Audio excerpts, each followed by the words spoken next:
kabajamtoota dhaggeeffattoota keenya akkasumas deeggartoota keenya akkam jirtu nageenya fi jaalalli kan onnee keenya irraa madde isaniif haa ta'u jechaa akkuma beekamutti gitaatu chaanaala kiyya kan haaraa wantoota hundi keessanuu like share subscribe akkana gootan kabajaan isin gaafadha.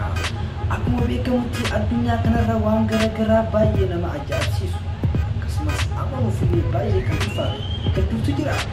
San keessaa garuu an viidiyoo baay'ee beekumsa irraa fudhatan yookaan immoo gammadaa koflaa taphachaa ilaaltan hedduu qabadhee jira. Viidiyoo san keessaa viidiyoo 3 qabadhee jira. Hanga dhuma viidiyoo biyyaatti wajjin tura. Sadaffaa Raamsingii Chuan namni jedhamu raajista irraa kan dhufe. Namni kun riikardii addunyaa galmeessuu fi Guinness Book addunyaa irratti areeda dheeressuun nama beekamuudha. Umriin isaa 58 hoggaa ta'u areeda kunuunsuu akkasumas areeda dheeressuun beekama. Nama ajaa'ibsiisu keessaa akkasumas amanuuf ulfaatu keessaa dheerinni areenni isaa meetiraan 14 kan dheeraatudha. Bakki dhaloota isaa raajistaa Chuan kan jedhamutti haalaan qabeenyi isaa guddaa akka ta'e odeeffannoon garaagaraa nuuf hima. Akkasumas areeda kana dheeressuu irratti akka nama daa'ima yookaan ijoollee tajaajilutti yeroo dheeraa narraa fudhateeti jedha. Yeroo sanitti waggaa 15 ilaa hanga 20 jechuudha. Areeda kiyya kana mummuruu akkasumas cicciruu hin jaalladhu jedha. Akka inni jirutti areeda kiyya kana kabajaa fi boonaa fi waa hunda caalaan jaalladha jedha. Inumaahuu biyya Hindii keessatti areenni waa hunda caalaa kabaja akka qabu lakkoomsaa fi herreegaan kan beekamu miti. Guinness Book addunyaa irratti riikardii beekamtii namni argate Chuan jechuun maqaan isaa kan beekamedha.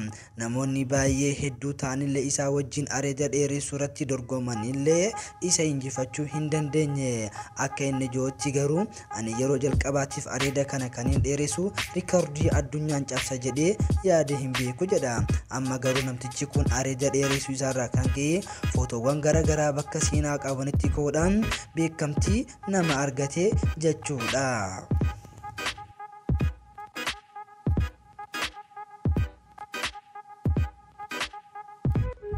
Lammaffaa Salfiisaa Paakii jedhama.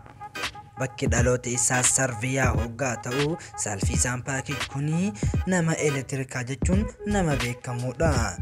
Namni kun fayyaa isaatirra miidhaan tokko osoo hin qaqqabin akkasumas voolteejii gurguddoo maddisiisuu fi hojjechuudhaan nama beekamuudha. Saayibootan isaa yookaan hiriyoon isaa akkana jedhu ati yeroo hunda elektirikii malee hiriyoota hin qabdu jechuun yeroo baay'ee gaaffii dhiyeessuu fi inni garuu yeroo baay'ee elektirikii wajjin waan dabarsuu fi umriin isaa waggaa 17tti beekamtii adda addaa nama argate jechuudha. Kanaafuu yeroo san irraa jalqabee hariiroo nama ajaa'ibsiisu akkasumas nama dinqisiisu voolteejii 50 ol humna elektirikii maddisiisuu fi akkasumas uumuun danda'eeti jira. Akka lakkoomsa Awurooppaatti bara 1983 Guinness Book addunyaa irratti yeroo jalqabaatiif riikardii galmeesseeti jira. Akkasumas akka lakkoomsa Awurooppaatti bara 2003 Guinness Book irratti riikardii galmeessuudhaan nama beekamtii garaagaraa argate jechuudha.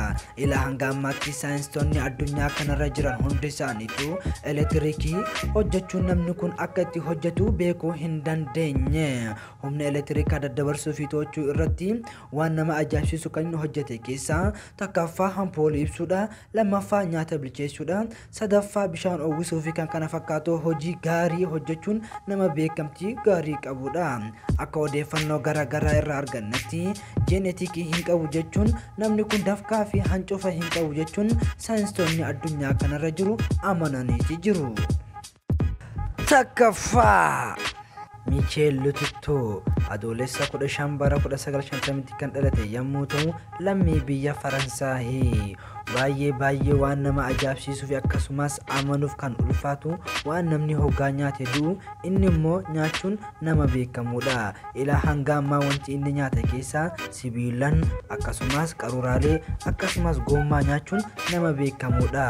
Michel Lutito namni jedhamu kun waan kana hoggaa nyaatu anaaf baay'ee waan laafaadha jedha.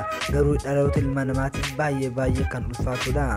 chaayilli kun wantoonni ilaa hanga ammaa nyaata keessaa kan waliigalaa hoggaa ida'amu saayikilii 18 fi akkasumas xayyaara takka nyaachuu fi siree hirriibaa 2 nyaachuu fi televezyiinii 15 nyaachuun nama beekamudha. Akka lakkoofsa Awurooppaatti bara 2007tti dhukkuba uumamaatiin qabamuun addunyaa kanarraa boqoteeti jira.